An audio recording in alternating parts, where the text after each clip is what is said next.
candidato à presidência da República, acaba de confirmar que desistiu da candidatura. Tá? Ele desistiu da eleição de 2026, não vai mais concorrer. E eu vou trazer esta bomba que acabou de ser confirmada nos mínimos detalhes. Candidato à presidência da República acabou de jogar a toalha, desistiu, não vai mais concorrer ao cargo de presidente da República aqui em 2026. Além dessa bomba, tem outras várias informações que eu separei para trazer aqui nesse boletim. Vou acelerar aqui para trazer o número maior de notícias no menor espaço de tempo aqui para todos vocês. Já rapidamente, não esqueçam, por favor, de se inscrever aqui embaixo no canal, ativar o sininho das notificações e compartilhar o vídeo o máximo possível que vocês puderem. Lula com certeza não gostaria que essa notícia aqui estivesse rolando aí na imprensa, né? Brasileiros atribuem ao governo Lula explosão das bets no país, essas jogatinas que estão destruindo famílias no país inteiro. Mas o Lula, que só pensa em arrecadação, em dinheiro, foi lá e fez a farra do boi. Libera a jogatina, libera os jogos, quero arrecadação, quero dinheiro, quero cash, quero dinheiro, quero money. Do Lula só pensa em arrecadação, o Lula só pensa em dinheiro. Nem que para isso ele esteja destruindo família, que é o que está acontecendo na grande maioria dos lares do Brasil. Famílias sendo destruídas, pessoas atentando contra a própria vida, pessoas se endividando, tudo graças principalmente ao desgoverno Lula. Está aqui. O governo do presidente Lula, do PT, é apontado pelos brasileiros como principal responsável pela explosão das apostas esportivas online no país. Segundo pesquisa do Ipsos-IPEC, com o Instituto More in Common, o levantamento mostra que 18% dos entrevistados atribui o crescimento das bets ao atual governo, contra apenas 4% que responsabilizam a gestão do ex-presidente Bolsonaro. Dados da pesquisa apresentados pela Folha de São Paulo neste sábado, né, apontam que, apesar dessa constatação, a maior parte dos entrevistados não concentra a responsabilidade em apenas um governo. Ao todo, 35 afirmam que nenhuma das gestões é culpada pelo avanço das bets, enquanto 33 entendem que Lula e Bolsonaro têm responsabilidade igual, outros 10 não souberam responder. Então tá aí, inicialmente, 18% apontam que a culpa é do governo Lula e apenas 4% apontam que a culpa é do governo Bolsonaro. Gente, não precisa nem de dados, não precisa nem de pesquisas. O que eu mais vejo nas redes sociais, gente, depois que o Lula entrou, quem foi que regulamentou tudo? Foi o governo Lula. Lula foi lá e liberou, assim, ó, a farra do boi dos jogos. Assim que o Lula entrou na presidência da República, eu não consigo assistir um vídeo em paz na internet. Começa a vir aquela enxurrada de jogos. Eu não consigo ver um jogo na Globo, no SBT, na Cazé. Eu não consigo assistir. É aquele monte de jogos. Isso, gente, explodiu dentro do governo Lula. E contra fatos não há argumentos. Podem espernear, podem se descabelar, pode gritar. A culpa é do Bolsonaro. Não foi Bolsonaro. Eu não consigo assistir um jogo em paz, eu não consigo assistir uma novela em paz, eu não consigo assistir um jornal em paz, eu não consigo assistir nada em paz. É um monte de propaganda dessas porcaria dessas bets que veio para destruir famílias. Vamos lá, porque agora, gente, eu vou trazer para vocês um vídeo espetacular dela que a gente admira de montão, né? Bárbara, te atualizei. Explodindo uma bomba contra o ministro Alexandre de Moraes. Interferência nas eleições aqui no Brasil. É inacreditável que ela descobriu, vai revelar para vocês. Alexandre de Moraes se complica cada vez mais com essas últimas decisões. Vocês vão entender por quê. Essa manobra do Alexandre não encontra respaldo nem dentro da sua própria decisão. E eu posso provar. Presta atenção. Bolsonaro não está submetido a uma pena de silêncio. diz especialista em direito eleitoral. E na matéria ele deixa claro que o Bolsonaro tem todo o direito de se comunicar por cartas e que isso não representa qualquer infração ao processo legal em curso. Vale lembrar que quando o Lula estava preso e recebeu a visita do Kronsky, ele teria intermediado uma ligação do próprio Lula com Jeffrey Epstein. Porque, galera, vocês entendem que enquanto o Lula estava preso, ele estava conversando com o Epstein no celular. E eu sei que eu poderia mostrar as inúmeras cartas que o Lula escreveu, ou as postagens em seu Twitter que continuava ativo, ou até mesmo os jornais que noticiavam que o Lula comandava a campanha de dentro de sua cela. Eu poderia, mas eu achei muito mais legal mencionar essa parada aí com o Epstein, porque foi bizarra. Mas voltando na matéria da CNN com a análise lá do especialista, olha esse trecho que insano. Abre aspas. O especialista ressaltou que o próprio autor da decisão, no caso o próprio Alexandre, reconhece em seu texto que o direito de visita está previsto em lei. Para o especialista, isso torna a medida ainda mais questionável. Fecha aspas. Ou seja, o Alexandre sabe que está violando um direito, mas mesmo assim ele faz, porque ele sabe que ninguém vai fazer nada a respeito. É a nova democracia, viola direitos, mas é pro seu bem. Entenda. Só que, gente, dessa vez não ficou barato pro Alexandre, não. O que vem a seguir mostra que, após o contrato de 129 milhões com o Vocaro, até o espírito de equipe parece ter desaparecido, porque nem os próprios ministros estão comprando essa história toda. Deixa eu explicar melhor. Ministros do STF veem exagero de Moraes em decisão sobre carta de Bolsonaro. Sob reserva, até mesmo nomes da ala mais alinhada ao ministro fazem críticas. A avaliação é que Moraes comete erro estratégico. Pois é, nem os brothers conseguiram comprar esse BO que é gostar de você. Alexandre, o homem-lei. Aí a galera começa a levantar, por motivos óbvios, a questão central. Seria isso uma interferência eleitoral? Porque, primeiro, a pesquisa BTG Nexus mostrou o empate técnico, Flávio colado no Lula. Isso significa que o nome do Bolsonaro está competitivo de verdade. A direita tem chance real de voltar para o segundo turno mega forte e chutar a bunda do Lula. No mesmo dia, corta-se a comunicação entre Flávio e o pai por 90 dias. O pai, que sempre disse que queria ver a direita forte, que sempre articulou, que tem influência enorme no eleitorado. O Flávio, que é o herdeiro político natural nesse momento, fica sem poder discutir as estratégias com o principal nome da direita, Jair Bolsonaro. Seguindo, a carta do Bolsonaro era só apoio político. Não era crime, não era ofensa. Era um pai dizendo, eu apoio meu filho. O apoiem também. E, por fim, o timing. Estamos em julho, eleições em outubro. 90 dias de proibição cai bem no meio da campanha. E não é uma punição leve, é cortar a ligação direta com o principal articulador da direita bem quando o jogo tá ameaçando virar. Tá aí, gente, mais um vídeo explosivo da Bárbara que partiu pra cima do ministro Alexandre de Moraes. Novamente, gente, tá? Essa daqui não tem medo. Essa tem culhão, vai pra cima e expõe mesmo. Tudo que ela pensa, né, sobre as decisões do ministro Alexandre de Moraes. Vamos lá, porque tem mais informação para trazer aqui para vocês. Vejam só, gente, eu acho que deve ter muito eleitor arrependido de ter votado no Lula. A maioria de estados afetados pelo tarifaço dos Estados Unidos votou em Lula da Silva. Votou no Lula, que não fez praticamente nada para salvar esse povo do tarifaço dos Estados Unidos. E aí, gente, vocês acham que eles estão arrependidos ou não? Imagina aqueles empresários que fizeram um L, pediram voto para o Lula e agora estão sendo tarifados, prejudicados pelos Estados Unidos graças à incompetência do Lula, que eles votaram e colocaram lá. Surreal. Mais uma bomba do Cláudio Humberto para cima do Lula. Tá aqui, ó. Dados cruzados pela coluna de um levantamento divulgado pela Confederação Nacional da Indústria mostra que a maioria dos estados afetados pela tarifa extra de 25% a produtos exportados para os Estados Unidos votou em Lula para presidente no segundo turno de 2022.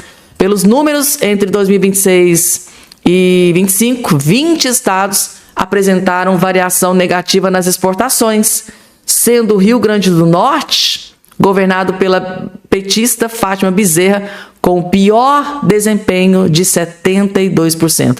Segue a lista. Alagoas, que também votou em Lula, aparece na sequência de maior queda nas exportações aos Estados Unidos, retração de 64,9%. Variação, a lista dos estados percentualmente mais afetados segue o Acre, queda de 62,8%. O estado terceiro deu mais votos a Jair Bolsonaro, acima de 50%. Em quarto lugar, o último com retração superior a 50% está o Tocantins, que, de acordo com os números do CNI, registrou queda de 52,1%. Conseguiram crescer, registraram alta. Tá aqui o único lulista com elevação, gente. Uma vergonha, né? Então, os eleitores desses estados votaram no Lula e hoje eles são os mais afetados pelo tarifaço do presidente dos Estados Unidos, Donald Trump. E aí, fizeram L, votaram no Lula, pediram voto pro Lula e hoje devem estar amargamente arrependidos, porque Lula da Silva praticamente não fez absolutamente nada para que essas tarifas não fossem aplicadas contra o povo e contra os empresários brasileiros. Ou seja, esses que votaram no Lula se ferraram e se lascaram. Vamos lá porque tem mais, gente. Daqui a pouco, tá? O Alexandre de Moraes acabou de tomar mais decisão sobre Bolsonaro. Sim, gente, tá? Após, né, hoje no período da manhã, ter tomado aquelas decisões, né, de proibir visita dos filhos por 30 dias, visita com cunho eleitoral por 90 dias, de conceder prisão domiciliar para o Bolsonaro, ainda continuar. Mais uma vez, gente, ele tomou a 4ª decisão. Agora, essa decisão acabou de sair há poucos instantes. Alexandre de Moraes acabou de tomar a 4ª decisão sobre o Bolsonaro e é bombástico. Vou trazer logo em seguida, porque antes... Deixa eu trazer aqui a notícia que abalou Brasília neste exato momento. Joaquim Barbosa, gente, tá? Desistiu da pré-candidatura à presidência da República. Ele que tinha anunciado que seria candidato à presidência, acabou de desistir. Não vai mais candidatar à presidência da República. Está fora da eleição de 2026. Tá aqui a matéria da Revista Oeste. O ex-ministro do STF, Joaquim Barbosa, desistiu de disputar a presidência da República nas eleições deste ano. Segundo o jornal Folha de São Paulo, o ex-magistrado comunicou a decisão ao presidente do Democracia Cristã, o ex-deputado João Caldas, nesta semana. Barbosa filiou-se ao Democracia Cristã em abril e passou a negociar uma candidatura ao Palácio do Planalto. Durante as conversas, o ex-ministro estabeleceu condições para entrar na disputa, como a formação de alianças partidárias e a existência de uma estrutura de campanha considerável viável. As negociações, porém, não avançaram como ele esperava. A aliança de Barbosa provou uma crise interna no Democracia Cristã. O ex-deputado Aldo Rebelo, que já havia lançado sua pré-candidatura à presidência, classificou a chegada do ex-ministro como uma afronta. Ele insistiu na candidatura, acabou expulso do partido e recorreu à justiça. Em decisão liminar, conseguiu ser reintegrado novamente à legenda. Que confusão dentro do Democracia Cristã. Que confusão, gente. Tá aí. Joaquim Barbosa desistiu por falta de estrutura. Então, esse é o motivo da desistência, falta de estrutura. O ex-ministro considerava essencial formar alianças partidárias para garantir a estrutura da campanha. Como maior tempo de propaganda eleitoral, Barbosa também não viu avanço no seu nome nas pesquisas de intenção de voto divulgadas durante o período de pré-campanha. Um dos cenários avaliados por aliados previa uma aliança com o PSD. A possibilidade perdeu força depois que o partido lançou o ex-governador de Goiás, Ronaldo Caiado, como candidato à presidência. Barbosa também se reuniu com o deputado federal Aécio Neves para discutir uma terceira via. Os tucanos, porém, declararam que não tem um nome definido para disputar o cargo nas eleições de outubro. Ou seja, Joaquim Barbosa acabou de desistir da campanha da pré-candidatura e não vai concorrer à presidência da República. E agora, gente, tá? Por fim, e não menos importante, Moraes acabou de negar pedido de Bolsonaro para receber visita do Javier Milei. E eu, gente, tá? Acho, na minha opinião, que isso aqui ainda vai custar muito caro para o ministro Alexandre de Moraes.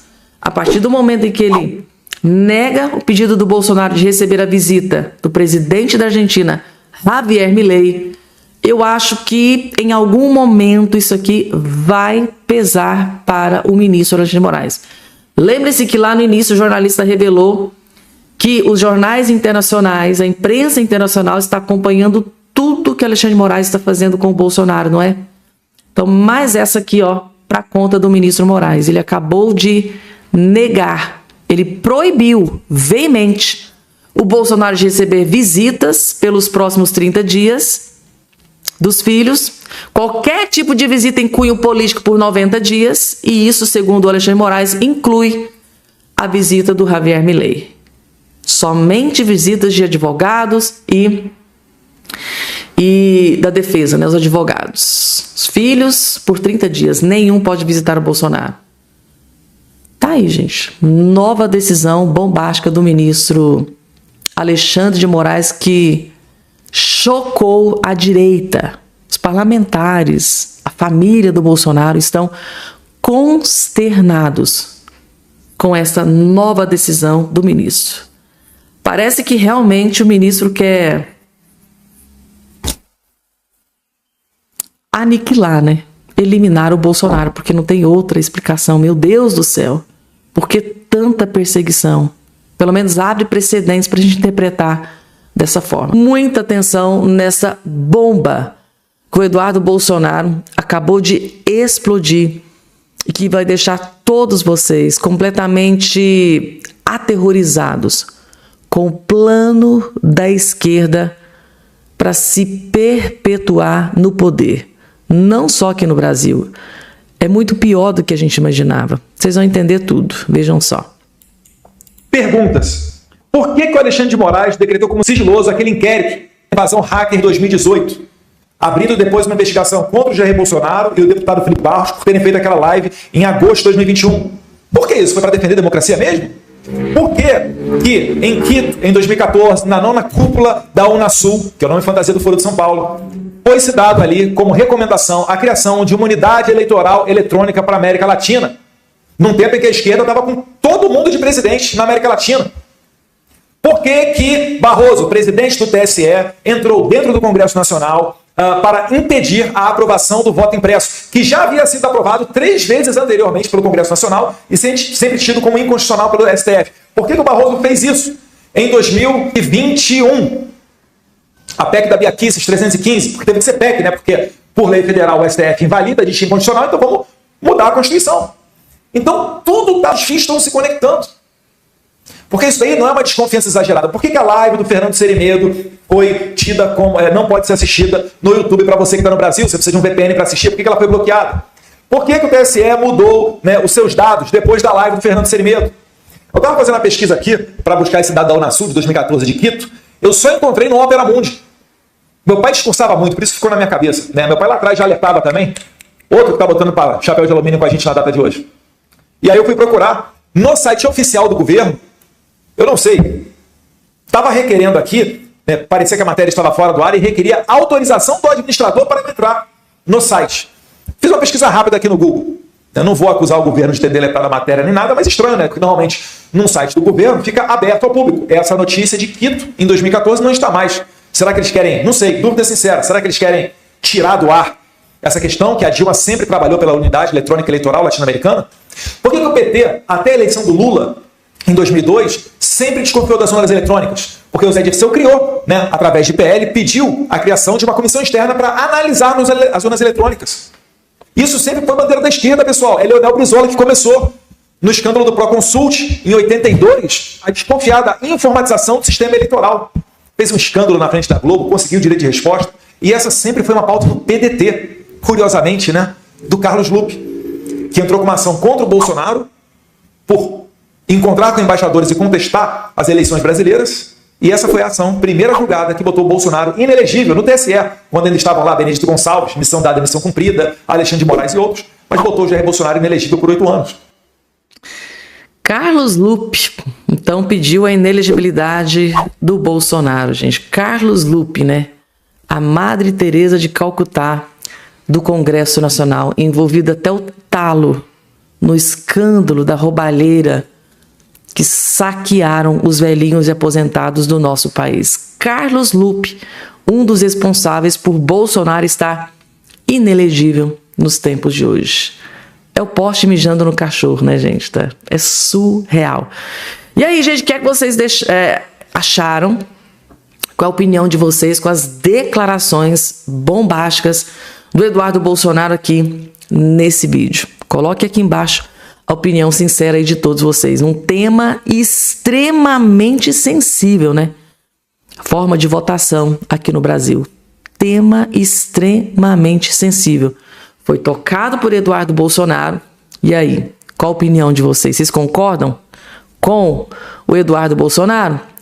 E agora, gente, outra notícia bombástica. O mundo está de olho nas decisões do ministro Alexandre de Moraes contra Flávio e contra Bolsonaro aqui no Brasil. Jornalista acaba de explodir essa bomba de que o mundo está de olho em tudo que o Moraes está fazendo com o Bolsonaro e com o Flávio Bolsonaro aqui no Brasil. E tem um motivo para eles estarem de olho no Moraes. Assistam. As primeiras horas após o anúncio do ministro Alexandre de Moraes, melhor dizendo, a decisão dele, não é? E hoje, durante o dia, então, essa repercussão continuou. E até mesmo, olha só, Geisiane, a Al Jazeera, que está longe de ser uma emissora de direita, ela também está noticiando a decisão do ministro Alexandre de Moraes.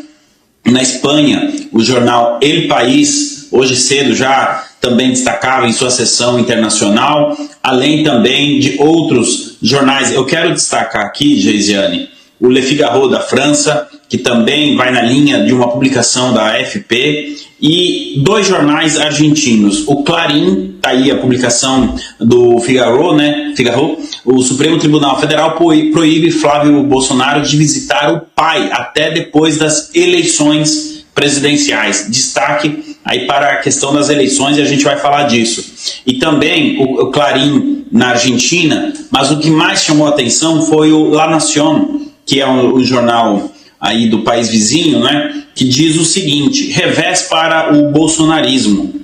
Esse é o Clarín, né? Eu vou pedir para a nossa direção gentilmente colocar o La Nación, porque eles vão na linha do que disse o Figaro. Tá aí. Revés para o bolsonarismo. A justiça proíbe Flávio Bolsonaro de visitar o pai na prisão durante a campanha eleitoral. Primeiro ponto, Geisiane. É só no Brasil que a gente trata uma prisão domiciliar como prisão domiciliar. Reparem que a matéria sequer ali na chamada, na principal chamada, não fala em prisão domiciliar, porque assim precisa ser tratado a questão, né? Eles tratam como prisão, né, gente? Que é realmente, de fato, que é. É uma prisão. Bolsonaro está sendo penalizado com uma prisão. E os jornais internacionais, tanto de direita, tá? Quero frisar isso aqui para vocês, porque ele frisou lá no início. Jornais internacionais, tanto de direita quanto de esquerda, estão completamente chocados com as últimas decisões tomadas aí pelo ministro Alexandre de Moraes. No caso aqui da matéria, sobre a proibição, né, do Bolsonaro, do Bolsonaro em poder visitar o pai lá por 90 dias, até o pleito eleitoral. Então, gente, tá? A imprensa internacional de olho em tudo o que o Alexandre de Moraes está fazendo com o Bolsonaro e com o Flávio Bolsonaro aqui no Brasil. E vocês podem ter certeza absoluta, gente, tá? Que isso aqui vai crescer muito ainda, tá? Já foi, o Alexandre de Moraes já foi exposto na justiça da Espanha, na justiça da Argentina, na justiça da Itália, dos Estados Unidos. Agora você vê que jornal francês também de olho, outros jornais também. O mundo está de olho em tudo que Alexandre de Moraes está fazendo. E lembrando que recentemente, tá, o jornalista Oswaldo Eustáquio e o advogado Carla Zambelli está fazendo uma denúncia, está denunciando o ministro Alexandre de Moraes, né, um tribunal internacional com acusação de crime contra a humanidade. Agora imaginem esses jornais aqui também tendo acesso a essa notícia de que o Alexandre de Moraes está sendo denunciado por crime contra a humanidade. Meu Deus do céu.